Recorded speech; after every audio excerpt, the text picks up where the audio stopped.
시어머니 치매 의심되니까 요양원 보내는 게 맞죠. 그리고 가게는 이제 제가 할게요. 며느리 윤지혜가 결혼식장 복도에서 누군가와 통화하는 목소리였습니다. 화장실 문 뒤에 서 있던 저는 숨을 죽였죠. 네, 명예 이전 서류 곧 받을 거예요. 시어머니가 뭘 알겠어요. 치매 초기라고 하면 되죠. 손에 쥔 항과 보자기가 떨렸습니다. 아니, 제 손이 떨렸던 거예요. 치매라고요? 저를요? 40년 한가집이 뭐 대수예요. 요즘 누가 그런 거 먹어요. 리모델링해서 카페로 바꾸면 대박이에요. 가슴이 무너져 내렸습니다. 마흔해가 그런 거로 불리는 순간이었죠. 여러분, 이 이야기가 궁금하시다면 구독 버튼을 눌러주세요. 좋아요와 알람 설정까지 해주시면 오키 할머니의 반전 스토리를 놓치지 않고 보실 수 있습니다. 그날 아침은 새벽 4시에 시작됐어요. 손주 민서의 결혼식이었으니까요. 40해를 한가를 빚어온 제 손이 저절로 움직였습니다. 떡살에 쌀가루를 눌러 찍으면 국화꽃 무늬가 선명하게 새겨지죠. 남편이 세상 떠나기 전 마지막으로 만든 떡살이었어요. 이 무늬는 당신 삶이요. 시들지 않는 꽃이 되시오. 그이가 남긴 말이 아직도 귓가에 맴돕니다. 매작가를 빚는데 눈물이 떨어질 뻔했어요. 민서가 어렸을 적 제 치맛자락 붙잡고 할머니, 이거 세상에서 제일 맛있어 하던 목소리가 들리는 것만 같았거든요. 그때는 진짜였는데요. 언제부터였을까요? 민서가 엄마 지혜 눈치를 보기 시작한 게요. 한지에 정성껏 포장하며 가슴이 두근거렸습니다. 결혼식장에서 하객들이 제 한과를 드시며 역시 서가한과는 다른 애 하실 거라 기대했죠. 어리석었습니다. 식장에 도착하니 안내받은 자리가 하객석 맨 구석이더군요. 신랑 신부 가족석도 아니고 그렇다고 친척석도 아닌 아무도 신경 쓰지 않는 그 자리요. 옆자리 아주머니가 물었어요. 어느 쪽 하객이세요? 신부 할머니입니다. 그분의 눈이 휘둥그레졌죠. 민망함이 목까지 차올랐습니다. 신부 할머니가 구석자리라니요. 그때였어요. 화장실에 가다가 복도에서 며느리 지혜의 목소리를 들은 게요. 전화 통화였습니다. 맞아요. 요양원 계약금 입금했어요. 다음 주면 입소 가능하대요. 발이 얼어붙었습니다. 시어머니? 당연히 모르죠. 오늘 결혼식 끝나고 말씀드릴 거예요. 공개적으로요. 그래야 반발 못하잖아요. 심장이 쿵쿵 뛰었어요. 가방 속 금고 열쇠를 꽉 쥐었습니다. 가게 명의요? 어차피 시어머니 명의니까 치매 진단서 받으면 저희가 다 처리할 수 있어요. 변호사가 그러던데요. 치매 진단서요? 전 멀쩡한데요. 손주 민서 어렸을 때 생일까지 다 기억하는데요. 화장실 문 뒤에 숨어서 숨을 죽이고 있는 제 모습이 초라했습니다. 68 할머니가 며느리 몰래 숨어서 도청이라니요. 네네, 카페 인테리어 견적 받았어요. 한과 같은 구닥다리는 다 치우고 깔끔하게요. 구닥다리요. 40해가 구닥다리로 불리는 순간이었습니다. 며느리가 전화를 끊고 가버렸어요. 저는 화장실 거울을 봤습니다. 68배 얼굴이 거기 있었죠. 주름이 깊게 패였고 머리는 희끗희끗했어요. 하지만 눈만은 멀쩡했습니다. 치매라고요? 웃기는 소리죠. 패백 시간이 됐을 때 제가 준비한 한과를 들고 대기실로 갔어요. 며느리가 제 앞을 가로막더군요. 어머님, 그건 필요 없어요. 호텔에서 다 준비했어요. 민서가 좋아하는 매작과인데 집에 가져가세요. 여기 분위기랑 안 어울려요. 분위기요. 40의 손맛이 분위기랑 안 어울린답니다. 패백상에는 호텔 양과자들이 번들번들 놓여 있었어요. 저는 보자기를 다시 쌌습니다. 떡살 무늬가 희미하게 비치는 한지 포장이 초라하게만 보였죠. 피로연이 시작됐습니다.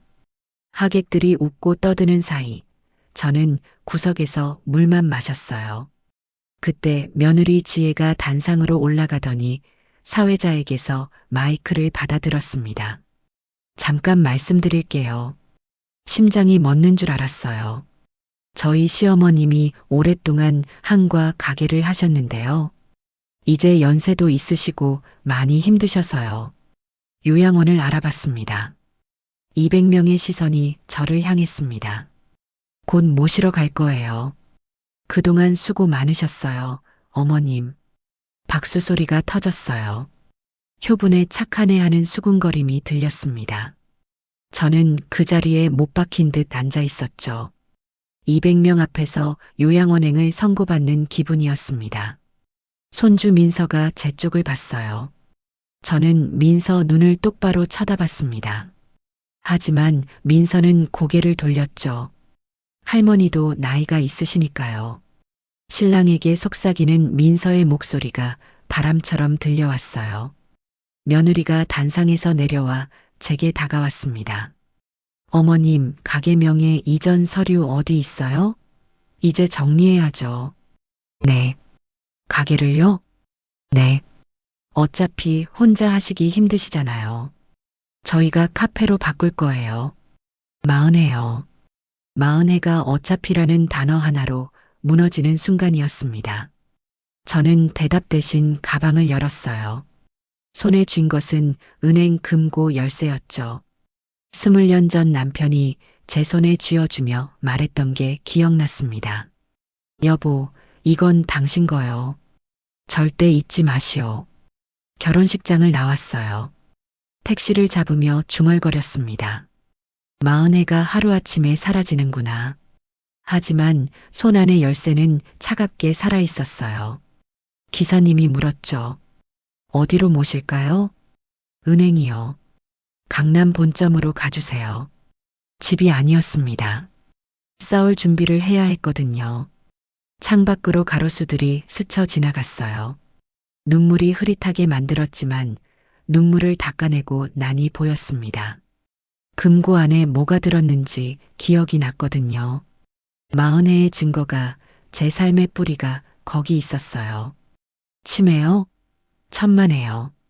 저는 모든 걸 기억합니다. 손님, 이 금고요. 최근에 다른 분이 문의하셨었는데요. 은행 직원의 말에 온몸이 얼어붙었습니다. 금고실 앞에 선 제게 여직원이 조심스럽게 말을 이었어요. 며느리분이라고 하시던데요. 시어머니 치매 의심된다면서 금고 내역 확인하려고 오셨어요. 물론 본인 아니면 절대 안 된다고 말씀드렸죠. 며느리가요? 지혜가 이미 여기까지 왔었다고요? 언제였죠? 일주일 전쯤이요. 되게 화내시면서 가셨어요. 법적으로 어떻게든 하겠다고요. 손이 부들부들 떨렸습니다. 일주일 전이면 민서 결혼 준비로 바쁘다며 저를 집에만 두고 외출했던 날이었어요. 그날 며느리가 여기 와서 제 금고를 열려고 했다니요. 고맙습니다. 알려주셔서요. 제가 규정대로 했을 뿐이에요. 그나저나 손님, 이 금고 20회 동안 한 번도 안 오셨더라고요. 오늘은 무슨 일이세요? 확인할 게 있어서요. 중요한 게요. 금고실 문이 열렸습니다. 20회만이에요. 남편 죽고 나서 한 번도 안 왔던 이곳이었습니다. 못 온 게 아니라 안 온 거였죠. 그이 없이 이곳에 오는 게 두려웠거든요. 금고 번호를 눌렀어요.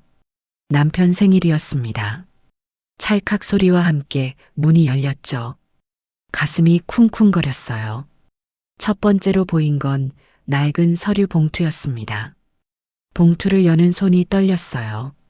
안에서 나온 건 상표권 등록증이었습니다. 서가항과 마이너스 등록일 1985년 3월 15일 마이너스 권리자 서옥희. 눈을 의심했어요. 서옥희요? 제 이름이요? 아들 이름도 아니고 며느리 이름은 더더욱 아니고 제 이름이라고요? 손이 덜덜 떨려서 서류를 제대로 잡을 수가 없었습니다. 40년 전 일이 떠올랐어요. 남편이 말했죠. 여보, 이 가게 명의는 당신 앞으로 할 거요. 당신이 만든 맛이니까요. 무슨 소리예요?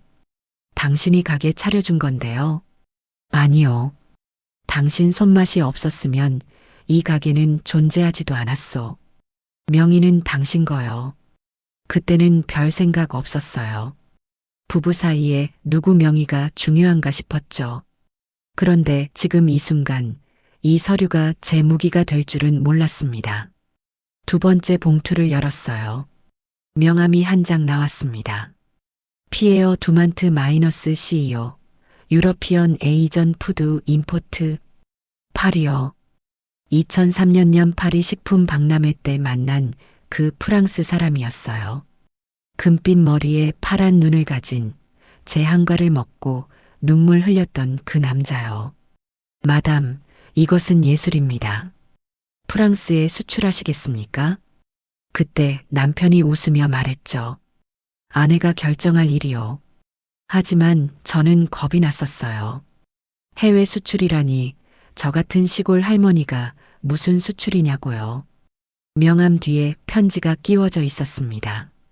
피에르가 쓴 영어 편지였어요. 해석은 못하지만 맨 아래 적힌 이메일 주소는 보였습니다. 세 번째는 작은 수첩이었어요. 겉표지에 일본어가 적혀 있었습니다. 펼쳐보니 남편의 필체였죠. 일본 교토에서 장인에게 배운 비법 레시피였어요. 첫 장에 빨간 펜으로 크게 적혀 있었습니다. 이 레시피는 절대 공개 금지. 오직 가족에게만 전수할 것. 가족이요. 며느리 지혜는 가족인가요? 저를 요양원에 보내려는 사람이요? 마지막 봉투에서 편지 한 장이 나왔습니다. 남편의 손편지였어요. 펼치는 순간 눈물이 쏟아졌습니다. 여보, 이 편지를 읽는다면 내가 먼저 떠났다는 뜻이겠지요. 미안하오. 약속했던 함께 늘 길을 못 지켜서요. 이 금고 안의 모든 것은 당신 겁니다. 가게도 상표권도 레시피도 전부 당신이 만든 거요. 내가 한 건 옆에서 지켜본 것뿐이요. 누가 뭐래도 당신이 지켜야 합니다. 아들에게도 며느리에게도 넘기지 마시오. 이건 당신 인생이니까요. 사랑하오 여보. 끝까지 당신 편이요. 마이너스 당신의 남편 올림. 편지를 가슴에 꼭 안았어요. 흐느끼는 소리가 금고실에 울려 퍼졌습니다. 20해 만에 듣는 남편의 목소리 같았어요. 여보, 고마워요. 당신이 이렇게까지 생각해 줄 줄 몰랐어요. 그때 휴대폰이 울렸습니다. 아들 재훈이었어요. 눈물을 닦고 전화를 받았죠. 엄마 어디세요? 집에 안 계시던데요. 응, 잠깐 볼 일 있어서. 엄마, 지혜 말이 맞아요. 이젠 좀 쉬세요. 가게 일도 힘드시잖아요. 가슴에 비수가 꽂히는 기분이었습니다. 너도 그렇게 생각하니? 엄마 연세가 어떻게 되는데요? 68이잖아요. 요양원 가시면 편하게 사실 수 있어요. 재훈아. 그리고 가게는 우리가 잘 운영할게요. 엄마는 그냥 쉬세요. 전화를 끊었습니다. 아들이에요. 제가 10달 뱃속에 품고 33년을 키운 제 아들이 이런 말을 하다니요. 은행 직원에게 서류 복사를 부탁했어요. 모든 서류를 2부씩 복사했습니다. 원본은 금고에 다시 넣고 복사본은 가방에 챙겼죠. 혹시 또 누가 이 금고 문의하면 제게 연락 주세요. 네, 알겠습니다. 은행을 나왔어요. 해가 기울고 있었습니다. 마흔의 인생이 이 서류 몇 장에 달려 있다니요. 웃긴 일이죠. 집에 도착하니 거실불이 환하게 켜져 있었어요. 며느리 지혜와 아들 재훈이 소파에 앉아 있었습니다. 테이블 위에는 요양원 팸플릿이 펼쳐져 있었죠. 어머님, 어디 갔다 오세요? 연락도 없이요. 지혜의 목소리는 다정했지만 눈빛은 차가웠어요. 볼일 좀 봤어. 어머님, 이거 보세요. 여기 시설 정말 좋아요. 방도 개인실이고요. 내일 오전에 상담 가세요. 제가 모시고 갈게요. 며느리가 팸플릿을 제 손에 쥐어줬습니다. 저는 받지 않았어요. 생각해 볼게. 뭘 생각하세요? 어차피 가실 건데요. 지혜야, 그렇게 말하지 마. 아들이 며느리를 말렸지만 눈빛은 같았어요. 둘 다 저를 요양원에 보내고 싶어 하는 눈이었습니다. 저는 대답 대신 방으로 들어갔어요. 가방에서 서류를 꺼내 책장 깊숙한 곳에 숨겼습니다. 그리고 남편 영정 앞에 앉았죠. 여보, 당신 말대로 할게요. 제가 지킬게요. 우리가 40해 동안 일군 거요. 오랜만에 노트북을 켰습니다. 먼지가 수북이 쌓여 있었어요. 검색창에 피에어 두만트를 쳤죠. 화면에 뜬 사진을 보고 놀랐습니다. 20해 전 그 금발의 프랑스 남자가 지금은 백발이 됐지만 여전히 활짝 웃고 있었어요. 유럽 최대 아시안 푸드 수입사 대표라고 적혀 있었습니다. 이메일 주소를 복사했어요. 손이 떨렸지만 타자를 쳤습니다. 서툰 영어였지만 마음을 담았죠. 피에르, 기억하시나요? 2003년 파리 박람회의 한과 할머니요. 이제 준비됐습니다. 발송 버튼을 누르는 순간 심장이 터질 것 같았어요. 20해 만의 도전이었습니다. 문 밖에서 며느리 목소리가 들렸어요. 내일 아침 9시예요. 늦지 마세요. 저는 대답하지 않았습니다. 대신 노트북 화면을 보며 중얼거렸죠. 내가 읽은 건 내가 지킨다.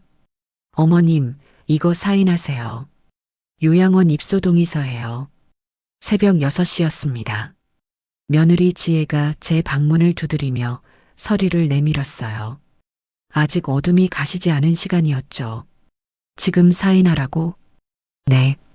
오늘 오전에 상담 가기로 했잖아요. 미리 서류 준비해야죠. 서류를 받아들었어요.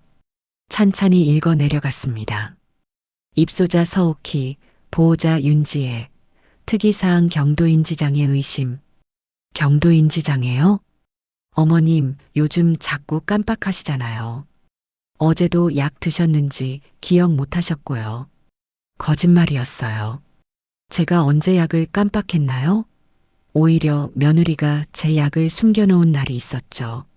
사인은 나중에 할게. 왜요? 지금 하시면 되잖아요. 천천히 읽어보고 할게. 며느리의 얼굴이 굳었어요. 하지만 더 이상 말하지 않고 나갔습니다. 문이 닫히자마자 저는 노트북을 켰죠. 새벽 3시에 보낸 이메일이었는데 답장이 와 있었습니다. 피에르에게서요. 매덤 시오, 당신을 기다렸습니다. 20년을 기다렸어요. 언제든 화상 미팅 가능합니다. 당신의 한과는 유럽이 원하는 맛입니다. 손이 부들부들 떨렸어요. 20해를 기다렸다고요? 제가 먼저 거절했는데 그이가 저를 기억하고 있었다니요. 답장을 쓰려는데 거실에서 며느리 목소리가 들렸습니다. 여보, 시어머니가 사인을 안 하시려고 해. 이러면 계획이 늦어지잖아. 그럼 어떻게 해? 법적으로 강제로 할 수는 없잖아. 아들 재훈의 목소리였어요. 방법이 있어. 치매 진단서 받으면 되지. 내가 아는 병원 있어. 거기서 소견서 하나 끊으면 돼. 심장이 멎는 줄 알았습니다. 가짜 치매 진단서요? 그건 너무 심한 거 아니야? 심해? 시어머니가 우릴 얼마나 힘들게 하는데. 가게 하나 때문에 우리 인생 다 망치게 할 거야? 하지만, 여보, 당신만 믿어. 일주일만 참아. 입소시키고 가게 명의 넘기면 우리 인생 피는 거야. 그 건물 팔면 최소 10억이야. 10억? 10억이요. 제가 10억짜리 걸림돌이라는 거였죠. 저는 조용히 방문을 열었어요. 거실로 나갔습니다. 둘이 화들짝 놀라며 저를 쳐다봤죠. 엄마, 언제부터? 다 들었어. 가짜 진단서 받아서 나를 요양원 보내고 가게 팔아서 10억 챙기겠다는 거 다 들었어. 어머님, 오해예요. 그게 아니라. 오해 아니야. 너희 목소리 똑똑히 들었어. 며느리가 표정을 싹 바꿨어요. 더 이상 착한 며느리 연기를 하지 않았습니다. 그래요. 맞아요. 어차피 들키는 거 솔직하게 말할게요. 어머님, 이제 그만 놔주세요. 그 가게는 이제 시대에 안 맞아요. 내 가게야. 40해를 일군 내 가게라고. 어머님 명의라고 해도 결국 가족 재산이잖아요. 저희한테 넘겨주세요. 안 돼. 안 된다고요? 어머님, 지금 정신 제대로 박혀 계세요? 그 순간 핸드폰이 울렸습니다. 모르는 번호였어요. 받았죠. 서옥희 선생님이신가요? 저 정민아예요. 정민아요? 제 제자였던 그 미나요? 미나야, 어떻게? 스승님, 소식 들었어요.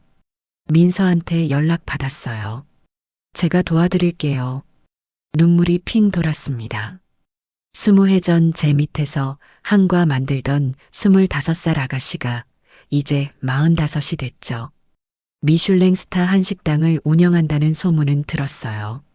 미나야. 스승님, 오늘 시간 되세요? 제 사무실로 오세요. 변호사도 섭외해 놨어요.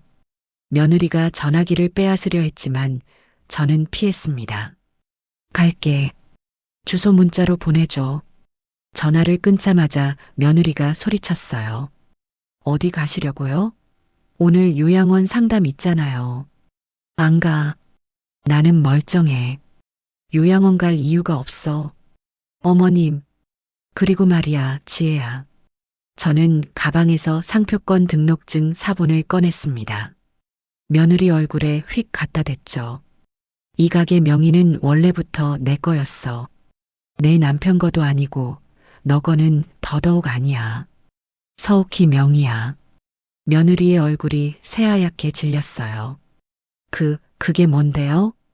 상표권 등록증이야. 1985년에 등록된 거. 내가 태어나기도 전이야. 그럼 그동안 그래. 내가 팔려고 했던 가게는 애초에 내 권한 밖이었어. 아들이 서류를 낚아챘습니다. 읽어보더니 주저앉았어요. 엄마, 이게 정말이에요? 정말이지. 너희 아버지가 내 이름으로 해놨어. 나는 까맣게 잊고 있었는데 말이야. 며느리가 비명을 질렀어요. 안 돼. 이건 말도 안 돼요. 우리가 이 집에서 20년을 살았는데. 그래서 그게 내 가게를 빼앗을 이유가 돼? 저는 옷을 챙겨 입었습니다. 며느리가 제 앞을 막아섰지만 밀어냈어요. 68 할머니의 힘이 아니었습니다. 40의 한과를 빚은 팔뚝의 힘이었죠. 정민아가 알려준 주소는 강남이었어요. 사무실에 도착하니 미나가 문 앞에서 기다리고 있었습니다. 20해 만이었죠. 스승님, 미나야, 그동안 잘 있었니? 스승님, 뉴스 봤어요. 미슐랭 받았다고요? 스승님 덕분이에요. 스승님이 알려주신 그 손맛으로요. 사무실로 들어가니 정장 입은 남자가 일어섰어요. 안녕하세요. 김태준 변호사입니다. 정민아 셰프님한테 의뢰받았습니다. 변호사가 제 서류를 검토했어요. 한참을 보더니 고개를 끄덕였습니다. 완벽하십니다. 이 상표권은 오롯이 선생님 겁니다. 며느리분이 어떤 법적 수단을 써도 빼앗을 수 없어요. 정말요? 네. 그런데 한 가지 말씀드릴 게 있어요. 며느리분이 최근에 다른 변호사 사무실에서 이 상표권에 대해 문의하셨더라고요. 뭐라고요? 제 동기한테 들었어요. 치매 진단서 위조해서 명예 이전하는 방법 알아봤다고요. 정민아가 분노에 찬 목소리로 말했어요. 스승님, 이건 범죄예요. 고소하셔야 해요. 미나야. 스승님, 참으시면 안 돼요. 스승님의 마흔해를 지켜야죠. 변호사가 명함을 건넸습니다. 일단 금치산자 선고 방지 조치부터 하겠습니다. 그리고 며느리분의 위조 서류 시도는 증거 확보하는 대로 고소 가능합니다. 정민아가 제 손을 꼭 잡았어요. 스승님, 사실 제가 드릴 말씀이 있어요. 제가 새로 론칭하려는 디저트 브랜드가 있는데요. 스승님 이름으로 하면 안 될까요? OKHES 전통함과 이런 식으로요. 내 이름으로요? 네. 스승님 한과는 세계적이에요. 제가 마케팅 다 맡을게요. 스승님은 그냥 레시피만 주시면 돼요. 눈물이 왈칵 쏟아졌습니다. 며느리는 저를 요양원에 보내려 하는데 제자는 제 이름으로 브랜드를 만들자고 하다니요. 미나야, 고마워. 고맙기는요. 제가 더 고맙죠. 그리고 스승님. 미나가 노트북을 돌려 보여줬어요. 화면에는 피에르의 회사 홈페이지가 떠 있었습니다. 이분 아시죠? 저 작년에 이분한테 김치 수출했어요. 한국 음식이라면 사족 못 쓰세요. 미나야, 사실 이 사람한테 오늘 새벽에 이메일 보냈어. 진짜요? 스승님, 대박이에요. 사무실을 나올 때는 해가 중천에 떠 있었습니다. 휴대폰에 며느리한테서 문자가 20통 와 있었어요. 읽지 않았습니다. 대신 피에르에게 답장을 보냈죠. 일주일 후 화상 미팅 가능합니다. 제 제자와 함께 하겠습니다. 발송 버튼을 누르는 순간 가슴이 뛰었어요. 68배 심장이 아니었습니다. 28처럼 뛰었죠. 집으로 돌아가는 택시 안에서 중얼거렸습니다. 여보, 보고 있어요? 당신 말대로 하고 있어요. 제가 지키고 있어요. 창밖 하늘이 유난히 파랗게 보였습니다. 할머니, 이거 보세요. 엄마가 어떤 짓을 하려는지. 밤 11시였습니다. 손주 민서가 제 방문을 조심스럽게 두드렸어요. 뒤를 힐끔힐끔 살피는 모습이 마치 도둑 같았죠. 민서야, 이 밤에 왜? 쉿. 엄마 아빠 주무세요. 할머니한테 보여드릴 게 있어요. 민서가 핸드폰을 꺼내 들었습니다. 화면에는 영상들이 가득했어요. 제목을 보니 할머니 한과 만들기 1편, 할머니 한과 만들기 2편 이런 식이었죠. 이게 뭐니? 제가 몰래 찍은 거예요. 할머니가 한과 만드실 때요. 유튜브에 올리려고 했어요. 영상을 재생했습니다. 화면에 제가 떡살로 다식을 찍는 모습이 나왔어요. 제 목소리가 들렸죠. 이렇게 힘을 줘야 무늬가 선명하게 나온단다. 너무 세게 누르면 부서지고 너무 약하게 누르면 무늬가 안 나오지. 영상 속 민서가 물었어요. 할머니, 이거 배우면 저도 할 수 있어요? 그럼 우리 민서 똑똑하니까 금방 배우지. 눈물이 핑 돌았습니다. 이 영상을 언제 찍었는지 기억도 안 나요. 민서가 그냥 핸드폰 만지작거리는 줄만 알았는데 저를 찍고 있었던 거였죠. 민서야, 이걸 왜? 할머니 레시피 기록하려고요. 엄마가 할머니 요양원 보내면 이 맛을 영영 못 먹을 것 같아서요. 손주의 손을 꼭 잡았어요. 따뜻했습니다. 그런데 할머니, 이것만이 아니에요. 민서가 화면을 넘겼습니다. 카카오톡 캡처 화면이 떴어요. 며느리 지혜와 누군가의 대화였습니다. 입소 예정자 서옥희 68세, 증상 치매 의심, 가족 동의 완료. 심장이 쿵 떨어졌어요. 이게 뭐니? 엄마가 요양원이랑 주고받은 카톡이에요. 할머니 핸드폰으로 제 거 충전하다가 실수로 엄마 핸드폰 집어들었는데 이게 떠 있었어요. 다음 대화를 읽는데 손이 떨렸습니다. 보호자님, 치매 진단서 꼭 필요합니다. 네, 이번 주 안으로 준비해서 보내드릴게요. 입소 날짜는 다음 달 5일로 확정하시겠습니까? 네, 확정이요. 그날까지 본인은 모르게 해주세요. 본인은 모르게요. 저요. 제가 모르게 입소 날짜까지 잡아놨다고요? 민서야, 이게 진짜니? 네, 할머니. 어제 캡처한 거예요. 그리고 민서가 또 다른 화면을 넘겼어요. 이번엔 어떤 남자와 며느리의 대화였습니다.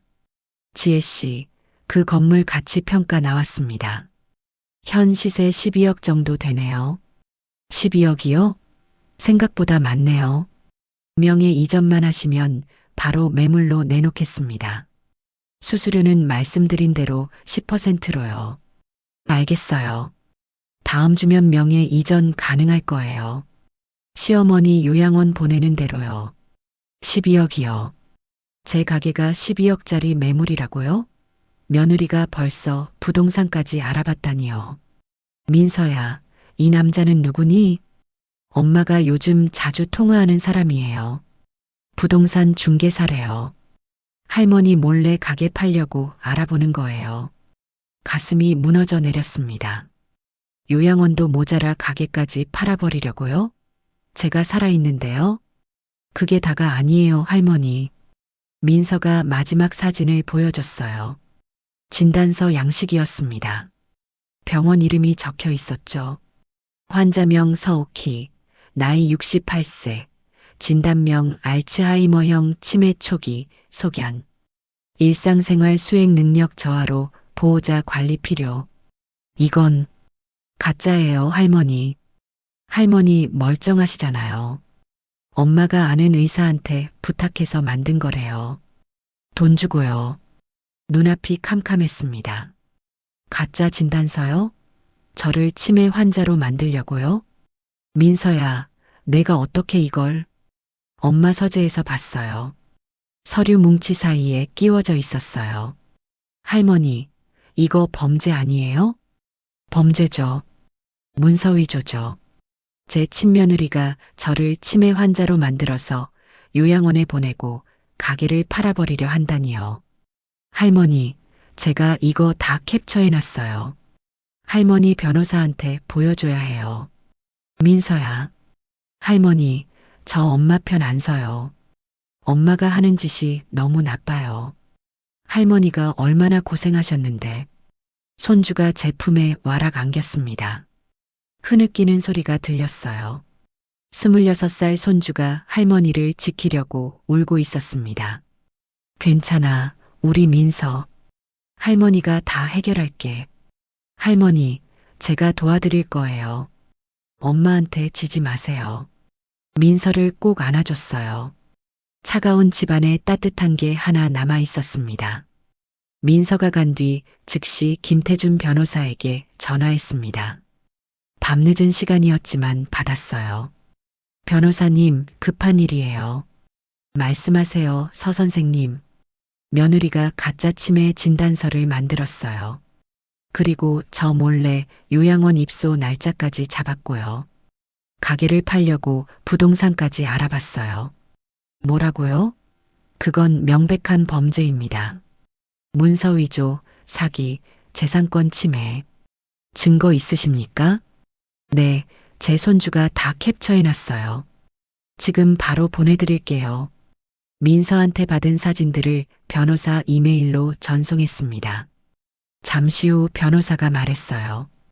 완벽한 증거입니다. 이거면 고소 가능합니다. 당장 내일 아침에 사무실로 오세요. 긴급 가처분 신청하겠습니다. 가처분이요? 네. 며느리분이 선생님 재산에 손대지 못하도록 법적으로 묶는 겁니다. 전화를 끊고 창밖을 봤어요. 달이 밝았습니다. 남편 영정 앞에 앉았죠. 여보, 우리 며느리가 이렇게까지 할 줄 몰랐어요. 가짜 진단서까지 만들다니요. 영정 속 남편이 웃고 있었어요. 당신이라면 이길 수 있어 하는 것 같았습니다. 새벽 2시까지 잠이 안 왔어요. 가짜 진단서 사진이 눈에 밟혔습니다. 알츠하이머형 치매라고요. 저를요? 화장대 서랍을 열었어요. 작년에 받은 건강검진 결과지가 있었습니다. 인지기능 검사 정상, 기억력 양호 적혀 있었죠. 이 서류도 변호사한테 보내야겠다 싶었어요. 제가 멀쩡하다는 증거니까요. 아침이 밝았습니다. 며느리가 부엌에서 아침을 차리고 있었어요. 저를 보더니 환하게 웃었습니다. 어머님 주무셨어요? 아침 드세요. 연기였어요. 완벽한 연기였죠. 어젯밤에 가짜 진단서 만든 사람이 이렇게 환하게 웃을 수 있다니요. 지혜야. 네, 어머님? 너 어제 민서 방에 들어갔니? 며느리 얼굴이 굳었어요. 왜요? 제 딸 방인데요. 딸이 뭘 하는지는 알고 있니? 무슨 소리세요? 아무것도 아니야. 그냥 궁금해서. 며느리가 불안한 표정으로 저를 쳐다봤습니다. 눈치챘나 싶었겠죠. 저는 밥 한 숟가락 뜨고 나왔어요. 가방을 챙겨 들고 현관으로 향했습니다. 어디 가세요? 병원. 건강검진 예약했어. 혼자 가세요? 혼자 갈 수 있어. 치매 아니니까. 마지막 한마디를 던지고 문을 닫았어요. 며느리가 뭔가 눈치챘을 거예요. 하지만 상관없었습니다. 이미 전쟁은 시작됐으니까요. 김태준 변호사 사무실로 향하는 택시 안에서 중얼거렸습니다. 여보, 이제 내가 먼저 친다고 했죠? 지켜보세요. 핸드폰에 민서한테서 문자가 왔어요. 할머니 파이팅. 사랑해요. 손주의 사랑이 이렇게 따뜻한 줄 몰랐습니다. 마담서 축하합니다. 유럽이 당신을 기다리고 있습니다. 노트북 화면 속 피에르가 샴페인 잔을 들어 올렸습니다. 백발이 된 그이의 파란 눈이 스무해 전처럼 반짝였어요. 제 옆에는 제자 정민아가 앉아 통역을 해주고 있었죠. 스승님 들으셨죠? 월 5천 박스래요. 3년 독점 계약이요. 손이 부들부들 떨렸습니다. 5천 박스요? 제가 한 달에 만드는 게 고작 200박스인데요. 미나야, 내가 어떻게 그렇게 많이. 스승님, 공장 돌리면 돼요. 스승님은 레시피만 주시고 품질 관리만 하시면 돼요. 피에르가 영어로 뭔가 말했고 미나가 통역했습니다. 계약금으로 5억 원 먼저 보내주신대요. 오늘 계약서 사인하시면 내일 바로 입금이래요. 5억이요? 귀를 의심했어요. 제가 40년 동안 한과 팔아서 모은 돈보다 많은 금액이었습니다. 정말 저한테요? 화면 속 피에르가 고개를 끄덕였어요. 미나가 제 손을 꼭 잡았습니다. 스승님, 스승님 한과는 그만한 가치가 있어요. 아니, 더 가치 있어요. 눈물이 왈칵 쏟아졌어요. 며느리는 저를 치매 환자 취급하는데 지구 반대편 프랑스 사람은 제게 5억을 준다고 하다니요. 계약서에 사인하는 손이 떨렸습니다. 서욱해 세 글자를 쓰는데 평생이 담기는 것 같았어요. 40해가 눈물이 한이 그리고 이제는 희망이 그 세 글자에 스며들었죠. 완료됐습니다. 축하드려요, 마담서. 피에르가 박수를 쳤어요. 미나도 일어나서 저를 껴안았습니다. 스승님, 해냈어요. 이제 시작이에요. 화상 미팅을 끝내고 나오니 다리에 힘이 풀렸어요. 미나 사무실 소파에 주저앉았습니다. 미나야, 이게 꿈은 아니겠지? 꿈 아니에요, 스승님. 현실이에요. 그리고 제 제안도 들어주세요. 미나가 서류를 꺼내 들었어요. OKHES 전통항과 라고 적힌 사업계획서였습니다. 스승님 이름으로 법인 만들어요. 제가 투자금 넣을게요. 스승님은 지분 70%, 저는 30%로요. 마케팅이랑 유통은 제가 다 맡을게요. 미나야, 너무 큰 선물이야. 선물이 아니에요. 투자예요. 저는 스승님 한가로 돈 벌 자신 있어요. 아니, 확신해요. 제자의 눈빛이 진심이었어요. 20해 전 제 밑에서 떡 반죽하던 25살 아가씨가 이제는 저를 떠받치고 있었습니다. 그럼 해보자. 우리 함께. 스승님, 사랑해요. 미나가 또 저를 껴안았어요. 따뜻했습니다. 가족보다 더 따뜻한 온기였죠. 사무실을 나와 변호사 사무실로 향했습니다. 김태준 변호사가 서류 뭉치를 펼쳐놓고 기다리고 있었어요. 서 선생님, 긴급 가처분 신청 완료했습니다. 며느리분이 선생님 재산에 손댈 수 없어요. 정말요? 네. 그리고 건물주분께 연락드렸습니다. 임대차 계약 갱신하고 싶으시다고요? 네, 그래야죠.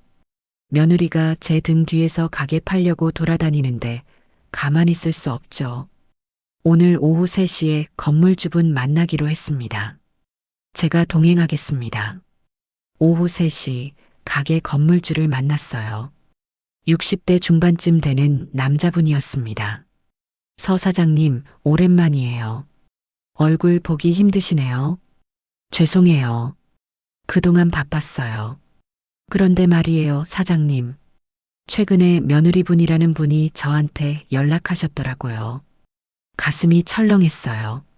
무슨 연락요? 가게 매물로 내놓으면 얼마에 팔 수 있냐고요. 제가 깜짝 놀랐죠. 사장님 명의인데 며느리분이 왜 그런 걸 물어보나 싶어서요. 그래서 뭐라고 하셨어요? 당연히 안 된다고 했죠. 명의자 동의 없이는 불가능하다고요. 그런데 그분이 이상한 소리를 하더라고요. 곧 명의가 넘어올 거라고, 치매라서 법적 처리 중이라고요. 분노가 치밀어 올랐습니다. 건물주한테까지 제가 치매라고 거짓말을 하다니요. 사장님, 전혀 치매 아니시잖아요. 멀쩡하신데 무슨 소리를 하나 싶었어요. 네, 저 멀쩡해요. 며느리가 거짓말한 거예요. 변호사가 끼어들었어요. 건물주님, 그래서 오늘 임대차 계약 갱신하러 왔습니다.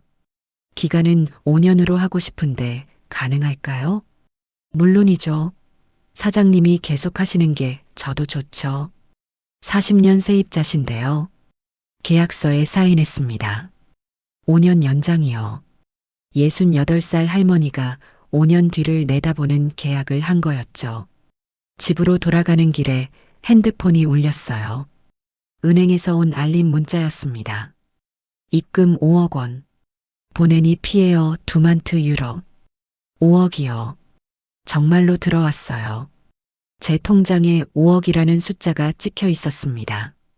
택시를 세웠어요. 그냥 집에 갈 수가 없었죠. 남편 산소로 향했습니다. 산소 앞에 앉아 통장을 펼쳤어요. 여보 봐요. 5억이에요. 당신이 만든 떡살로, 당신이 가르쳐준 손맛으로 번 돈이에요. 바람이 불었습니다. 남편이 대답하는 것 같았어요. 잘했소, 여보. 당신이라면 할 수 있다고 믿었소.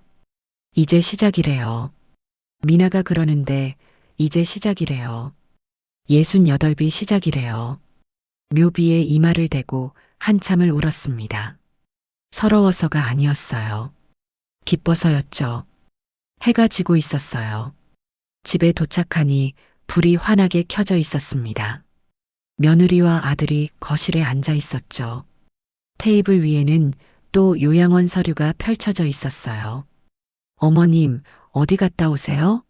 연락도 없이요. 며느리의 목소리는 날카로웠습니다. 볼일 봤어. 무슨 볼일이요? 요즘 자꾸 나가시는데 어디 가시는 거예요? 내일이야. 내가 알 바 아니고. 며느리가 벌떡 일어났어요. 어머님, 요즘 너무 하시는 거 아니에요? 요양원 서류도 안 쓰시고 어디 가시는지도 안 알려주시고. 지혜야, 나 요양원 안 가. 뭐라고요?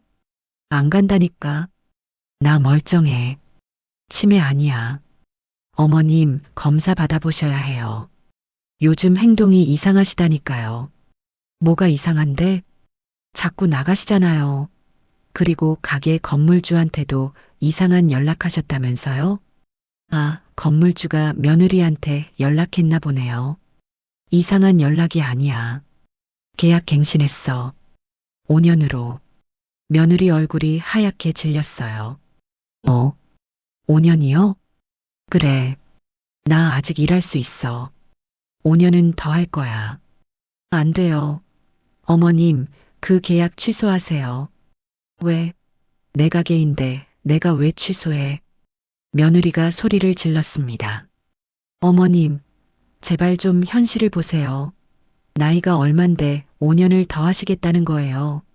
나이가 뭐 어때서? 68이면 아직 팔팔해. 아들 재훈이 끼어들었어요. 엄마, 지혜 말이 맞아요. 이제 좀 쉬세요. 너도 그렇게 생각하니, 재훈아? 네. 엄마를 위해서예요. 저는 웃었습니다. 비웃음이었죠. 나를 위해서? 웃기는 소리 하네. 너희가 너희를 위해서지, 나를 위해서가 아니잖아. 며느리가 가방을 확 집어들었어요. 좋아요. 어차피 어머님 마음대로 안 되실 거예요. 제가 법적으로 처리할 테니까요. 법적으로? 어떻게? 치매 진단서 받아서 후견인 신청할 거예요. 그 순간이었어요. 제가 기다렸던 순간이었죠. 지혜야, 그거 범죄야. 가짜 진단서 만드는 거. 며느리가 굳었습니다. 뭐라고요? 나 다 알아. 내가 의사한테 돈 주고 가짜 진단서 만들려는 거. 내가 요양원이랑 몰래 입소 날짜 잡은 거. 내가 부동산한테 우리 가게 12억에 팔려고 한 거. 다 알아. 며느리 얼굴에서 피가 싹 가셨어요. 어떻게? 민서가 다 캡처해놨어. 변호사한테도 넘겼고. 지금 너 고소당할 수도 있어. 며느리가 주저앉았습니다. 아들도 당황한 표정이었죠. 엄마, 그게 무슨 소리예요? 내 와이프한테 물어봐. 엄마를 치매 환자로 만들려고 한 게 누군지. 저는 방으로 들어갔어요.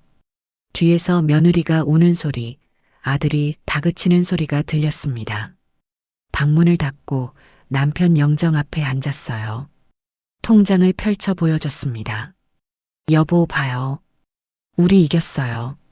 아직 끝난 게 아니지만 이기고 있어요. 핸드폰에 미나한테서 문자가 왔어요. 스승님, 내일 법인 등기 끝나요. 축하해요. 창밖으로 달이 떠올랐습니다. 화냈어요. 68 할머니의 밤이 이렇게 밝을 줄 몰랐습니다. 어머님, 오늘 요양원 최종 상담이에요. 9시까지 준비하세요. 며느리 지혜가 제 방문을 두드렸습니다. 목소리는 단호했죠. 일주일 전부터 매일 같은 말을 반복했어요. 알았어. 준비할게. 정말 가실 거예요? 응, 간다니까. 문 뒤에서 며느리가 안도의 한숨을 쉬는 게 들렸어요. 드디어 성공했다고 생각했겠죠. 68 시어머니를 요양원에 쳐넣는데 성공했다고요. 하지만 제가 준비한 건 요양원이 아니었습니다. 코엑스 글로벌 식품 박람회였죠. 아침 8시 검은색 정장을 꺼내 입었어요. 40년 만에 입는 정장이었습니다. 남편 장례식 때 입었던 옷이었죠. 거울을 봤어요. 68살 할머니가 아니라 사업가가 서 있었습니다. 가방에는 레시피 공책과 떡살을 챙겼어요. 오늘 쓸 무기들이었습니다. 어머님, 나가세요? 옷 왜 이렇게 입으세요? 며느리가 의아한 표정으로 물었어요. 요양원도 첫인상이 중요하잖아. 단정하게 입어야지. 그렇긴 하네요. 그럼 다녀오세요. 집을 나섰습니다. 택시를 잡으며 기사님께 말했죠. 코엑스요. 빨리 가주세요. 요양원이 아니었어요.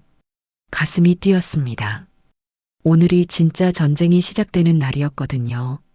박람회장에 도착하니 제자 정민아가 입구에서 기다리고 있었어요. 옆에는 피에르도 함께였습니다. 20해 전 파리에서 만난 그 프랑스 바이어요. 스승님, 미나야, 피에르 씨도 오셨네요. 피에르가 두 손으로 제 손을 잡았어요. 미나가 통역해줬습니다. 스승님이 오늘의 주인공이시래요. 붓으로 안내받았습니다. 오킨의 전통한가라고 적힌 큰 간판이 눈에 들어왔어요. 제 이름이요. 한글로 크게 적힌 제 이름이요. 스승님, 저기 보세요. 푸드 채널 카메라예요. 오늘 생중계된대요. 생중계요? TV요? 심장이 쿵쿵 뛰었습니다. 미나야, 나 떨려. 괜찮아요, 스승님. 스승님이 하시던 대로만 하시면 돼요. 40년 하신 거잖아요. 그래요. 40년이요. 이 손으로 빚은 40년이요. 시연이 시작됐습니다. 카메라가 제 손을 클로즈업 했어요. 떡살에 쌀가루를 눌러 찍었습니다. 국화 무늬가 선명하게 새겨졌죠. 미나가 바이어들에게 통역해줬어요. 이 떡살은 남편이 마지막으로 만들어준 선물이래요. 이 무늬가, 이 맛이 바로 스승님의 인생이시래요. 바이어들이 고개를 끄덕였습니다. 누군가 박수를 쳤어요. 한과를 만드는 제 손이 떨리지 않았어요. 68살 손이 아니라 28살 손처럼 정확하게 움직였습니다. 40년이 제 손끝에 살아있었거든요. 시식 시간이 됐어요. 바이어들이 제 한과를 입에 넣었습니다. 침묵이 흘렀죠. 그러더니 한 명이 눈을 감았어요. 미나가 통역해줬습니다. 놀랍다고 하시네요. 예술이래요. 예술이래요. 제 한과가요. 독일에서도 수입하고 싶대요. 독일이래요. 프랑스에 이어 독일까지요. 그때였습니다. 부스 뒤쪽에서 비명소리가 들렸어요. 어머니? 아들 재훈의 목소리였습니다. 돌아보니 재훈이 핸드폰을 들고 서 있었어요. 화면에는 TV 뉴스가 떠 있었죠. 엄마, 이게 뭐예요? TV에 나오시는데. 요양원 가신 거 아니었어요? 재훈아, 엄마 요양원 안 가. 여기서 일해. 여기가 어디예요? 이게 대체 무슨... 그때 또 다른 비명이 들렸습니다. 며느리 지혜였어요. 숨을 헐떡이며 뛰어왔습니다. 어머님, 여기서 뭐 하세요? 박람회장이 조용해졌어요. 카메라가 우리를 향했습니다. 생중계였죠. 이 순간이 전국에 나가고 있었어요. 일하고 있어. 보면 몰라. 일이요? 무슨 일이요? 한과 만들지. 40년 해온 일이야. 며느리가 부스 간판을 봤어요. 오킨의 전통한과 제 이름이 적힌 간판을요. 이게 뭐예요?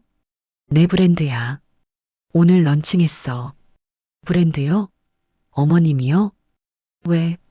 68분 브랜드 못 만들어? 며느리가 비틀거렸습니다. 옆에 있던 피에르를 봤어요. 이 사람은 누구예요? 프랑스 바이어야. 내 한과 수입하는 사람이지. 수입이요? 응. 유럽 5나라에. 계약금으로 5억 받았어. 5억이요? 며느리가 주저앉을 뻔했어요. 아들이 부축했습니다. 엄마, 이게 진짜예요? 진짜지. 그리고 말이야, 재훈아. 저는 가방에서 서류를 꺼냈어요. 상표권 등록증, 법인 설립 서류, 계약서 뭉치였습니다. 이 가게는 원래부터 엄마 거였어. 상표권도 엄마 이름이야. 1985년부터, 내가 태어나기도 전부터. 그럼 우리가 알던 건 너희가 착각한 거야. 아니, 며느리가 착각하게 만든 거지. 며느리를 똑바로 쳐다봤습니다. 카메라가 우리를 계속 찍고 있었어요. 지혜야, 내가 팔려고 했던 가게. 내가 12억 받으려고 했던 그 가게. 원래부터 내 거 아니었어. 어머님, 그리고 요양원. 나 안 가. 가짜 치매 진단서 만들어도 소용없어. 나 멀쩡하거든. 며느리 얼굴이 하얗게 질렸어요. 주변 사람들이 웅성거렸습니다. 가짜 진단서요? 내가 의사한테 돈 주고 만들려던 거. 다 알아. 변호사한테도 넘겼고. 어머님, 그건. 그리고 내가 부동산한테 우리 가게 12억에 팔려던 것도 알아. 내 명의인데 어떻게 팔려고 했니? 며느리가 울음을 터뜨렸어요. 저는 그냥 뭐, 시어머니 요양원 보내고 재산 다 가로채려던 거지. 제자 정민아가 나섰습니다. 며느리분, 이건 범죄예요. 문서 위조, 사기, 재산권 침해. 법적으로 처벌받을 수 있어요. 저는 그만해요. 오늘은 스승님 날이에요.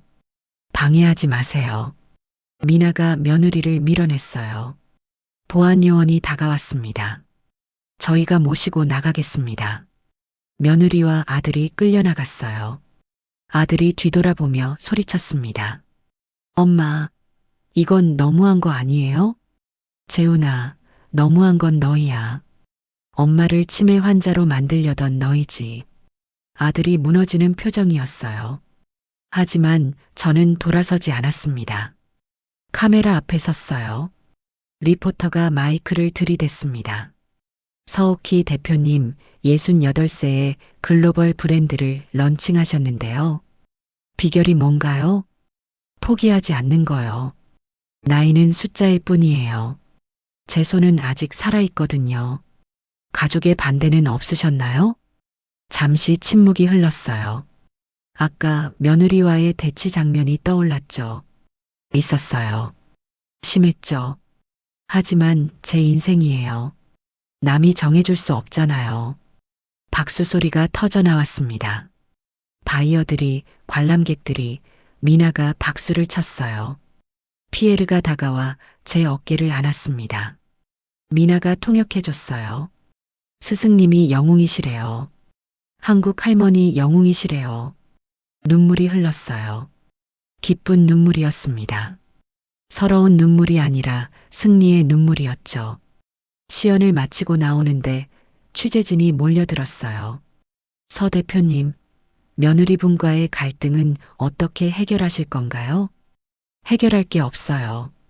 제 재산이니까 제가 지키는 거예요. 그게 전부예요. 요양원에 안 가시는 거죠? 당연하죠. 저 멀쩡한데 왜 가요? 앞으로 10년은 더 일할 거예요. 아드님과는 관계가 어떻게 되시나요? 아들이요. 목이 메었어요. 하지만 눈물을 참았습니다. 아들은 아들이에요. 하지만 제 인생까지 포기할 수는 없죠. 저도 살아야 하니까요. 박람회가 끝나고 미나차를 타고 집으로 향했어요. 스승님, 난리 났어요. 포털 실시간 검색어 1위래요. 68세 한과 할머니 글로벌 진출이래요. 정말? 네. 그리고 주문문의 폭주래요. 백화점에서도 입점 제한 들어왔대요. 가슴이 벅차올랐어요. 이게 꿈인가 싶었습니다. 집 앞에 도착했어요. 불이 꺼져 있었습니다. 며느리와 아들이 나간 모양이었죠. 거실에 혼자 앉았어요. 텅 빈 집이었습니다. 하지만 외롭지 않았어요. 남편 영정 앞에 앉아 오늘 있었던 일을 말했습니다. 여보, 해냈어요. TV에도 나왔어요. 우리 한과가 세계로 나간대요. 영정 속 남편이 웃고 있었어요. 당신 말대로 했어요. 제가 지켰어요. 우리가 40년 일군 거요. 핸드폰이 울렸어요. 손주 민서였습니다. 할머니, TV 봤어요. 완전 멋있으셨어요. 할머니 최고예요. 민서야. 할머니, 저 할머니 회사에서 일하고 싶어요. SNS 마케팅 제가 할게요. 눈물이 또 흘렀어요. 며느리와 아들은 떠났지만 손주는 남았습니다. 그래, 우리 같이 하자. 할머니랑. 할머니, 엄마가 짐 싸고 있어요. 아빠랑 나가신대요. 그래, 그럴 줄 알았어. 할머니, 괜찮으세요? 괜찮아. 할머니는 괜찮단다. 전화를 끊고 창밖을 봤어요. 해가 지고 있었습니다. 오늘의 해가 지는 게 아니라 낡은 인생이 지는 거였어요. 그리고 내일은 새로운 해가 뜰 겁니다. 68살의 새벽이 밝아올 거예요. 혼자 중얼거렸습니다. 이제 나는 나로 산다. 집 앞에 검은색 승용차가 서 있었습니다. 낯선 차였어요. 현관문을 열자 거실에 아들 재훈과 며느리 지혜, 그리고 정장 입은 낯선 남자가 앉아 있었습니다. 엄마 왔어요? 재훈의 목소리가 차갑게 들렸어요. 며느리는 눈이 퉁퉁 부어 있었죠. 밤새 운 모양이었습니다. 이분은 누구니? 제 변호사예요. 며느리가 쏘아붙였습니다. 목소리에 가시가 돋쳐 있었어요. 변호사요? 네. 어머님이 먼저 변호사 쓰셨잖아요. 저도 제 권리를 찾을 거예요. 웃음이 나왔어요. 권리요? 이 사람이 무슨 권리가 있다고요? 앉으세요, 어머님. 할 말이 있어요. 며느리 옆 남자가 명함을 내밀었습니다. 법무법인 정도 박성민 변호사 적혀 있었죠. 처음 뵙겠습니다. 윤지혜 씨 대리인입니다. 대리인이요? 뭘 대리한다는 거예요? 재산분할 청구입니다. 윤지혜 씨가 20년간 시댁에서 헌신했는데 정당한 보상을 받아야죠. 헌신이요? 저를 요양원에 보내려던 게 헌신이었나요? 재훈아, 너도 이 생각이니? 아들이 고개를 돌렸어요. 대답 대신 침묵이었습니다. 엄마, 지혜 말도 일리가 있어요. 20년이에요. 20년 동안 우리 가족으로 살았잖아요. 가족이요? 목소리가 떨렸습니다. 분노였는지 슬픔이었는지 모르겠어요. 가족이 가족한테 요양원에 쳐넣으려고 해? 가짜 진단서 만들고? 그게 가족이 할 짓이야? 며느리가 소리쳤습니다. 그건 어머님이 너무 고집 부리셔서 그런 거예요. 제 말 좀 들어주셨으면 그러지 않았어요. 내 말을 들으라고? 가게 팔아서 너희가 돈 챙기는 거요? 그게 뭐가 나빠요? 가족이 함께 잘 살자는 건데. 함께? 나는 요양원 가고 너희는 12억 가지는 게 함께야? 거실이 조용해졌어요. 며느리 변호사가 끼어들었습니다. 이렇게 감정적으로 얘기하면 안 됩니다. 법적으로 처리하시죠. 저는 가방을 열었어요. 김태준 변호사가 준비해준 서류 뭉치를 테이블에 올려놓았습니다. 법적으로요? 좋아요. 그럼 이것부터 보시죠. 첫 번째 서류는 가짜 치매 진단서였어요. 며느리가 의사한테 부탁해서 만든 거요. 이건 문서 위조예요. 형법상 처벌 가능하죠. 며느리 얼굴이 하얗게 질렸습니다. 그건. 그리고 이건 뭐죠? 두 번째 서류를 펼쳤어요. 대출 신청서였습니다. 우리 가게를 담보로 3억 대출 신청했네요. 제 도장 위조해서요. 저는 안 했어요. 은행에서 경찰에 신고했어요. 도장 위조와 사문서 위조로요. 아들이 벌떡 일어났습니다. 엄마, 그게 무슨 소리예요? 지혜가 그런 짓을. 너도 몰랐구나. 내 와이프가 뭐라고 다니는지. 세 번째 서류를 꺼냈어요. 부동산 중개 계약서였습니다. 그리고 이 남자, 지혜 씨가 자주 통화하던 그 사람. 부동산 중개사 아니에요. 사기꾼이에요. 뭐라고요? 경찰 조사받고 있어요. 명예 넘겨받아서 되팔고 돈 챙기는 수법이래요. 피해자가 벌써 5명이에요. 며느리가 주저앉았습니다. 아니에요. 그 사람이 그럴 리 없어요. 우리가 없어? 이미 너한테서 계약금 명목으로 2천만 원 받아갔잖아. 내 통장 내역 여기 다 있어. 네 번째 서류를 던졌어요. 며느리 통장 사본이었습니다. 2천만 원 어디서 났어요? 우리 가게 금고에서 가져간 거 아니에요? 저는. 지혜야. 아들이 며느리를 흔들었어요. 이게 다 사실이야? 내가 정말 이런 짓을 했어? 며느리가 울음을 터뜨렸습니다. 나도 살고 싶었어요. 시어머니 밑에서 20년을 참고 살았다고요. 그 늙은 가게 하나 때문에 우리 인생이 묶여 있는 게 싫었어요. 늙은 가게요. 40년 손맛이 늙은 가게로 불렸습니다. 그래서 날 치매 환자로 만들려고 했어요. 어차피 곧 치매 걸리실 거잖아요. 나이가 얼만데요? 지혜야. 아들이 소리쳤지만 며느리는 멈추지 않았어요. 맞아요. 저 얼마나 힘들었는지 아세요?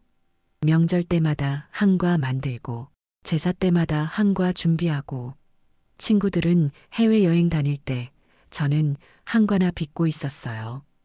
그게 싫었으면 나가면 되잖아.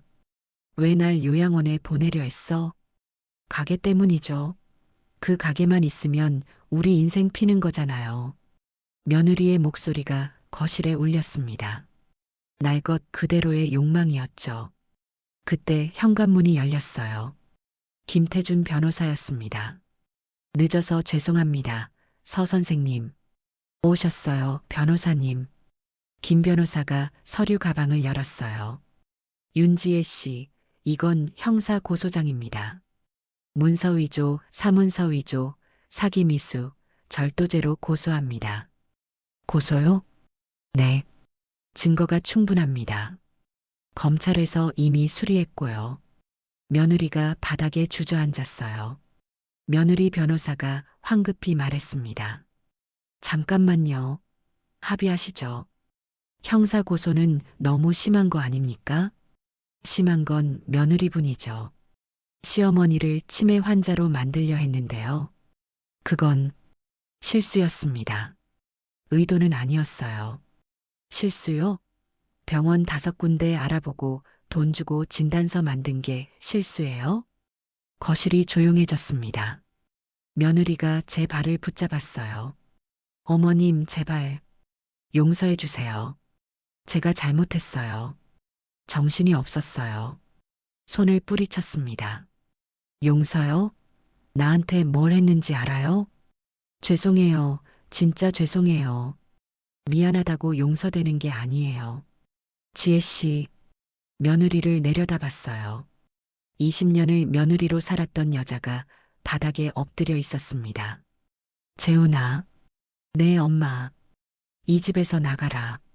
엄마, 너희 둘 다 오늘 당장 나가. 아들이 울먹였어요. 엄마, 이건 너무해요. 저희 갈 데가 없어요. 알아서 해. 원룸이든 어디든. 엄마, 정말 이러실 거예요? 저 아들이에요. 알아. 그래서 더 배신감이 커. 내 아들이 엄마를 요양원에 보내려 했다는 게 믿기지가 않아. 아들이 무릎을 꿇었습니다. 엄마, 잘못했어요. 다시는 안 그럴게요. 제발. 재훈아, 엄마 말 들어. 이제 엄마도 엄마 인생 살고 싶어. 너희 눈치 안 보고. 그러니까 나가줘. 엄마.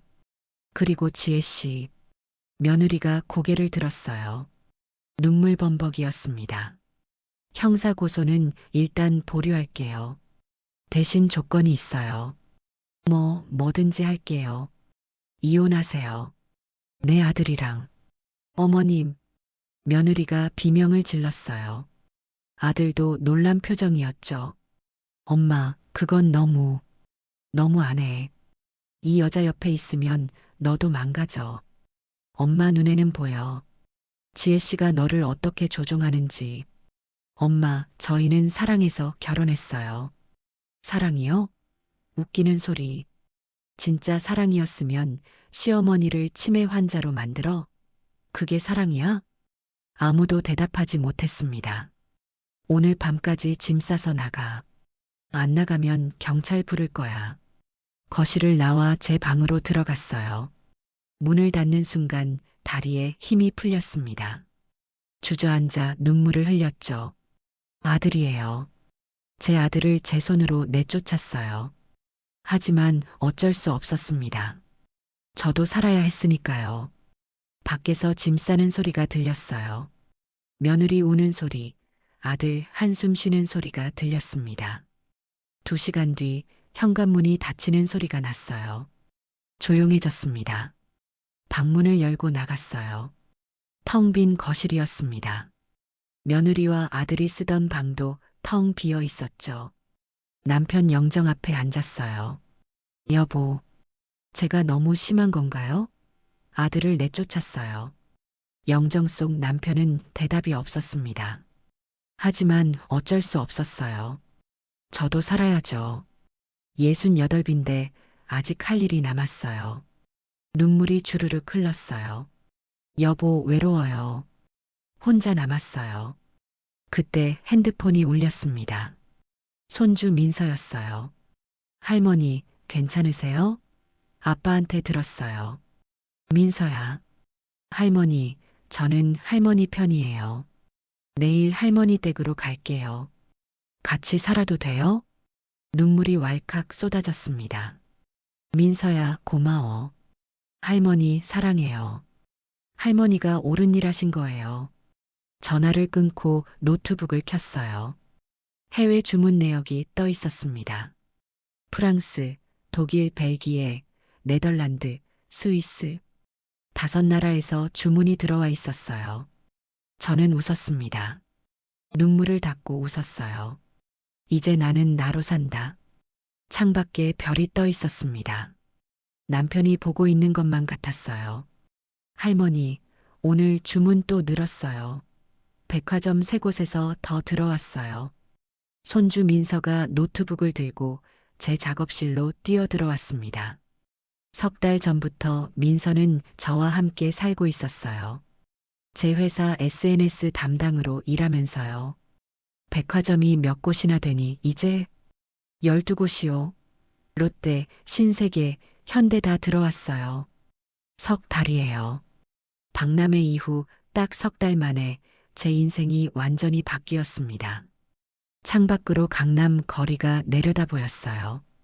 제 플래그십 스토어 옥상 작업실이었습니다. 오킨의 전통함과 간판이 햇살에 반짝였죠. 할머니, 오늘 오픈 준비 다 됐어요. 떨리시죠? 떨리지. 68배 강남 한복판에 가게를 연다는 게 꿈만 같구나. 손주의 손을 꼭 잡았어요. 따뜻했습니다. 며느리와 아들이 떠난 집은 차가웠지만 민서가 온 뒤로는 봄날처럼 따뜻해졌죠. 할머니, 오늘 취재진 많이 온대요. 방송국 3곳이요. 그래. 할머니 얼굴 나와도 되려나? 당연하죠. 할머니는 스타예요. 요즘 60대, 70대 분들 사이에서 완전 유명하시다고요. 스타요. 68살 한과 할머니가 스타라니요. 웃음이 났습니다. 오전 10시 플래그십 스토어 오픈식이 시작됐어요. 화환이 쭉 늘어서 있었습니다. 제자 정민아가 보낸 화환, 피에르가 보낸 화환, 백화점들이 보낸 화환들이요. 테이프를 자르는 순간 박수 소리가 터져 나왔어요. 취재진 카메라가 저를 향했습니다. 서옥희 대표님, 3달 만에 강남에 매장을 여셨는데요. 소감이 어떠세요? 꿈만 같아요. 40년을 작은 가게에서 일했는데 이제 이렇게 큰 곳에서 제 이름을 걸고 할 수 있다니요. 가족분들도 오셨나요? 순간 가슴이 철렁했어요. 며느리와 아들을 떠올렸죠. 손주가 왔어요. 제 회사 직원이기도 하고요.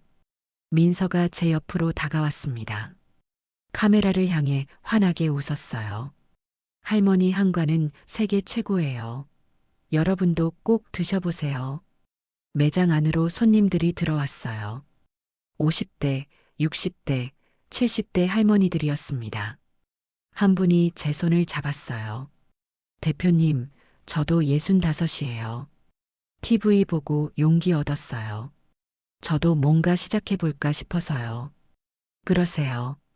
나이는 숫자예요. 시작하는데 늦은 나이는 없어요.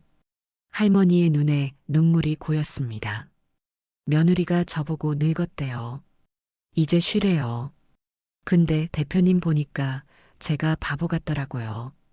저도 아직 할 수 있는데 말이죠. 맞아요. 할 수 있어요. 손만 살아있으면 뭐든 할 수 있어요. 할머니가 한가를 샀어요. 매작과 한 상자를요. 나가시면서 뒤돌아보며 말했습니다. 대표님, 고맙습니다. 힘 얻었어요. 가슴이 뭉클했어요. 제가 누군가에게 힘이 된다니요. 오후 2시 제자 정민아가 찾아왔어요. 옆에는 건축 설계사가 함께였습니다. 스승님, 한과 아카데미 설계 나왔어요. 보실래요? 도면을 펼쳤습니다. 3층 건물이었어요. 1층은 매장, 2층은 교육장, 3층은 연구실이었죠. 미나야, 이거 너무 큰 거 아니니? 아니에요, 스승님. 벌써 수강 신청이 200명 넘게 들어왔어요. 스승님한테 배우고 싶다는 분들이요. 200명이요. 저한테 한과를 배우고 싶다는 사람이 200명이나요. 그분들이 정말 제 손맛을 배울 수 있을까요? 배울 수 있어요. 스승님 손맛은 기술이 아니라 마음이잖아요. 그 마음을 전수하시면 돼요. 마음이요. 40년 동안 한과에 담았던 그 마음이요. 저녁 6시 매장 문을 닫았어요.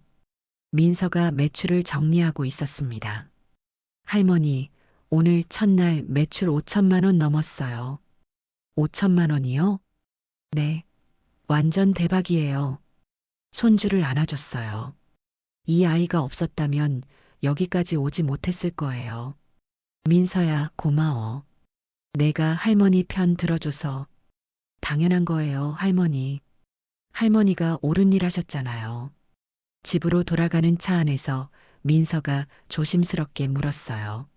할머니, 아빠한테서 연락 왔어요. 가슴이 철렁했습니다. 뭐래? 할머니 가게 오픈한 거 봤대요. 축하한대요. 그리고 만나고 싶대요. 창밖을 봤어요. 3달 만에 듣는 아들 소식이었습니다.